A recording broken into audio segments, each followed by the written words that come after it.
Sean. All right, Sean. Do you agree with? Do you agree with what was just stated there as a black male? No. Okay, you didn't even have to think about it.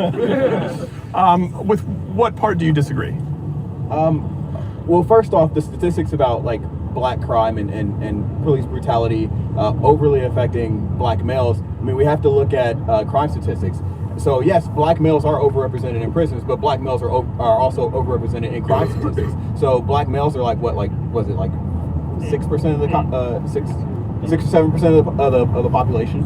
Right. 6% of the population, because black females are 7% of the population. I think as total it's somewhere around 13. Yeah, total is 13. Yeah. So I mean, if you take all that into account, then you have to consider, okay, so why are they overrepresented in crime? And the reason why, I mean, in my opinion, it's a lot of it is economic, a lot of it is cultural, a lot of it is the opportunities available in their areas, and people can make the argument that it's because of white oppression. I don't necessarily think it's because of white oppression. I think it has a lot to do with the welfare state. I think it has a lot to do with democratic policies and liberal policies, pushing agendas upon black people instead of giving them agency and allowing them to make their own decisions.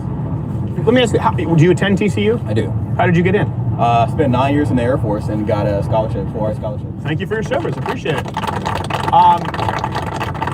And what are you studying?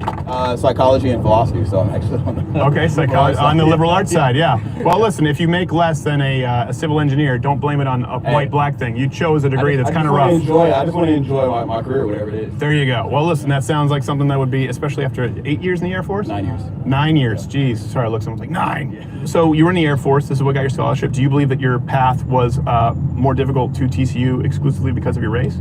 No, I don't think it's because of my race. I think it's because, I was raised by a single mother. My dad left when I was really young. Sorry. My mom had to work really hard to, just get me through school. I made really poor decisions early on in life, and the military was really the only way I could go. And honestly, I learned a lot in the military. I got a lot of, I learned responsibility. I learned taking responsibility for my own actions, and I learned agency and taking pride in myself. I'm not totally aware of the scholarships specifically to TCU, but I think everyone is well aware of, and we can agree that there are scholarships obviously afforded exclusively to minorities or women not afforded to, say, the white male. How do you feel about that as a black man? Do you think that helps? No. And actually, we were just talking about this. Actually, I was. Well, the Asian, you can't talk with him. They're over. They'd be dominating every math and science department there is. So I just came from the Bay Area. Got to build a wall around their neighborhood just so we can keep some people getting degrees. For crying out loud. It's an Asian privilege. Yeah, I know. I just came from the Bay Area in Silicon Valley, and I mean, you see there, like, Asian prosperity is huge. Oh, yeah. They're doing really well, and like, good on them.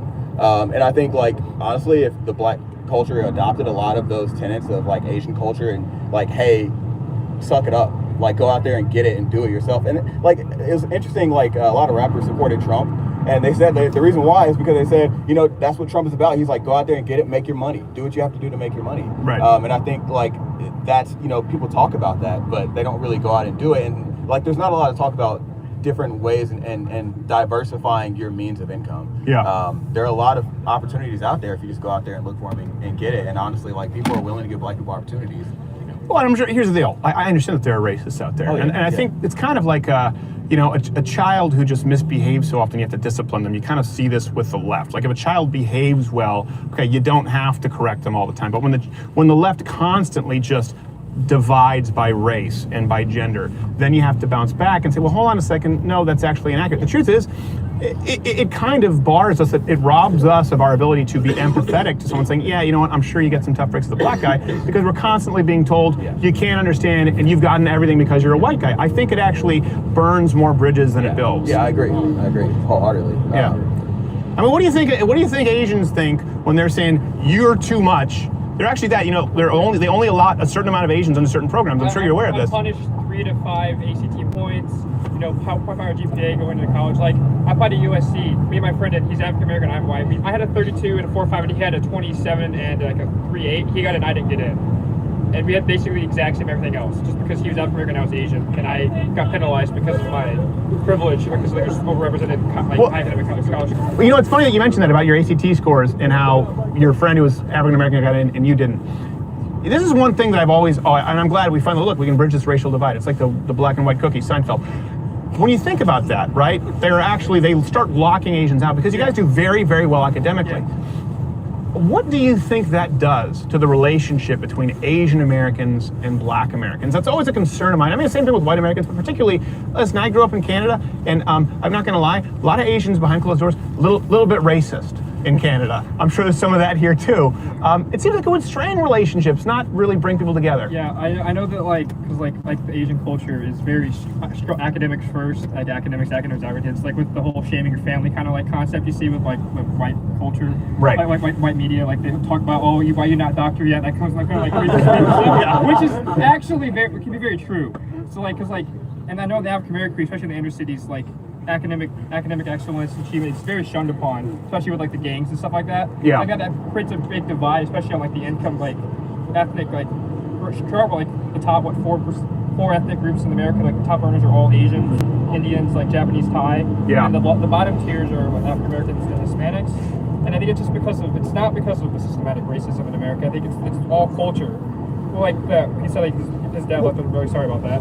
But the African American single motherhood rate during the civil rights movement was 13-15% depending on the city, whereas now it's upwards of 70-80% in the inner cities, and that's not because of racism from white people. That's because of the shift in culture in the inner cities. Let me ask you, do you agree with what he's saying there? Yeah, I do. Yeah, I mean, I think a lot of it has to do with the soft bigotry of low expectations. When you tell people that, you can't do anything in life because you have this overlord above you, oppressing you, then what is you're not gonna have any optimism. You're not gonna have any aspirations to achieve anything in life, right? Because you're like, what's the point? And I think that's told more to Black males than it is Black females, because there's a statistic that just came out that Black females are actually the most educated minority group per capita in the United States. I did read that, yeah. Which is insane. You think about it, it's well, how are they oppressed if they're having Unfortunately, that statistic, if you dig into it, includes a lot of the gender studies and that kind of stuff in there. You're like, well, educated. Yeah. 序盤黒人男性が語ったアジア文化我慢して自分で乗り越えろという自責で動くことの意義を語る部分 To its own people first, its government is not legitimate, and that's what's happening right now. Our government is now providing taxpayer-funded cell phones, hotel rooms, benefits, airplane rides, cash for foreigners, but not for Americans. If you guys as an American citizen want a free cell phone, they'll laugh at you. As a foreigner for Venezuelan, you get one on the southern border. You get a flight to any city that you want. You get a luxury hotel in New York City. You get taxpayer-funded healthcare. That is the inversion. That is elevating somebody from a distant land over our own people. When our own kids can't afford homes, when our own people are seeing an increase in crime, homelessness, and we have over 50,000 homeless vets in this country. It's a breakdown of the social contract. Wait, so the government should support veterans, support Yes. citizens more? We should do, so we should spend more on our people with better health care, better social programs. That's literally what you just said. We should spend it on veterans and not on foreigners. Sure, and American citizens with cheaper health care. That's what you just said. Well, hold on. You're free trying to, phones, airplane rides, public transit. That sounds great for Americans. No, it sounds terrible, actually. For Americans? Yes, government should not be giving free phones to anybody, okay? You said that the citizens should come first in those programs. Yes, you know how they should come first? By not having to compete against a foreigner for your job. But I don't think that's the case, though, when most, How about this? If your own perspective was correct, would you feel comfortable going in Uber right now to Aurora, Colorado, and going to those 3 apartment complexes? I mean, according to the Aurora police, I probably would. They say the apartments complexes are not overrun. You should get in the car and go, go talk to anybody here and go knock on the door, and they'll extort you for cash, because we're a country that is open for looting right now. For the entire world, over 118 countries have entered the southern border. That we know of, at least 99 people on the terrorist watch list have come across the southern border. We're talking about people from Turkmenistan, Uzbekistan, from Iran, people from Pakistan that are coming here and mean harm to the interior of the United States. Not to mention, we're breaking down what it means to be a citizen. A citizen should be put first above anybody else. If a government does not do that, then the government is not fulfilling its basic obligation. And the number one obligation is to make sure that its people can have a pathway to a better life and a good life. Not a variety of free stuff, but not have to compete with somebody from Brazil for a home. Not have to, The way that we're not doing that is that we're importing the third world, and we're quickly becoming the third world. So why don't we use our resources to improve the third world so they're not coming here rather than because just spending that's not the role of the American government so to go. So we should spend the same amount of money on a big old wall in isolationist America. Yes, you think we should be concerned about Central American politics. I don't care. I care about our own people. So then Secure you don't the border care about and- those people that are sex Hold on. trafficking You know why? children. Hold on. Of course I care about it. You say you don't want to spend the money to make that change happen. Number one, we've spent trillions and hundreds of billions of dollars. It doesn't do any good. Number That's two, not true. Number two, it is not the role of the American government to solve the problems of Panama, El Salvador, and Honduras when our own citizens are suffering and are crying out for help. So why has the billions of dollars spent on Central American aid over the last 4 years We shouldn't been have effective spent- at slowing the hasn't- rates of sex trafficking in Central America? It hasn't slowed anything. No, it's been effective. It hasn't affected anything. It What you're literally talking about has. is bribing these governments where they then go give it to cartel leaders and say, hey, this month send 20,000 people instead of 40,000 That's people. not what that money's going towards. It's Yeah. going towards NGOs and No, bottom-up stabilization. You think NGOs No. spend the money correctly? Okay, not Man, all you are NGOs, so obviously, naive. sure. By the way, more people are crossing the Darien Gap than ever before. Not to mention, they're coming across on the CBP One app across the border into the interior of the United States in every single state. And this is why voters are ranking immigration near the top of all of their concerns. Because outside the propaganda, they're walking the streets like in Springfield, Ohio, and they see Haitians like taking ducks and eating cats.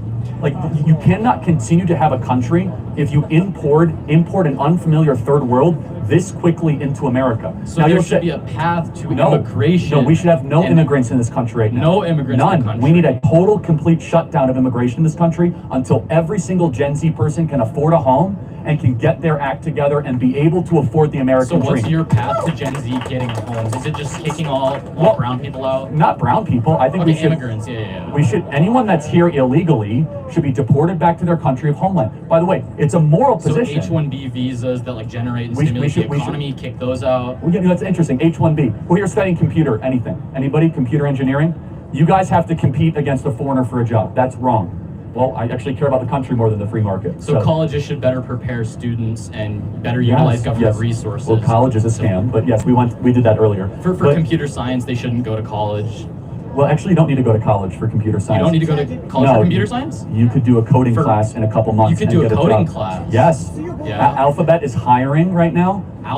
You could get a Alphabet? job at Alphabet, Google, Yes. for taking a C++ class? Correct. Yes. Yes. They're hiring coders after a 60-day coding class while having to go to Boulder and learn about North African lesbian poetry, whatever they teach. Yeah. So, but to answer your question, a country that ceases to secure its own sovereignty and does not think I care more about my own people than the foreigners ceases to be a country. You're a colony and you're something else. And we are seeing our generosity be taken advantage of. I am all for American charities going down to Panama and helping out. I'm all for people giving to charity. But when you start to see the government give preference and priority to not even its own taxpayers, that's why you get the rise of Trump. So we should reallocate U.S. spending towards things that are actually effective for people in and outside of our borders. Well, So then we don't have yes. people coming into our borders and then we can help our people. Well, no, the way, again, if they come to the border and the border is closed and you say, hasta la vista, they go just- back to Nicaragua. Or we spend in Central America, they don't have to come to the U.S. No, and then we have a better so U.S. th- It's the that- same amount of spending. No, first of all,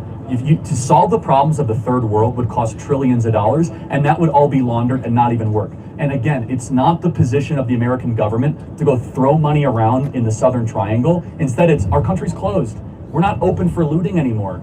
Go make Nicaragua great again, or go do what El Salvador has done. El Salvador is now a safe and stable country, and they're seeing their GDP go up, and it's not because of us. Yeah, it is. We put $4 billion into South Hold Central on. America. Hold on. And Bukele barely took the money. You know why it's safe? Bukele has turned El Salvador safe because he locked up all the criminals. He locked up 40,000 criminals and put them in prisons, and El Salvador is now safer than America. El Salvador was the murder capital of the world, and now El Salvador is much safer than America. I think it's wrong if you guys are afraid to walk the streets of Denver at night. I wouldn't walk the streets of Denver at night. Would you guys? No! That's a breakdown of the fundamental role of government. Would you guys walk the streets of LA at night? No. The streets of San Francisco? No. We can't walk our own greatest cities at night, and we want to bring in more people from the third world? Hell no! そういえば本日は衆院選ですね。投票済みの方、これから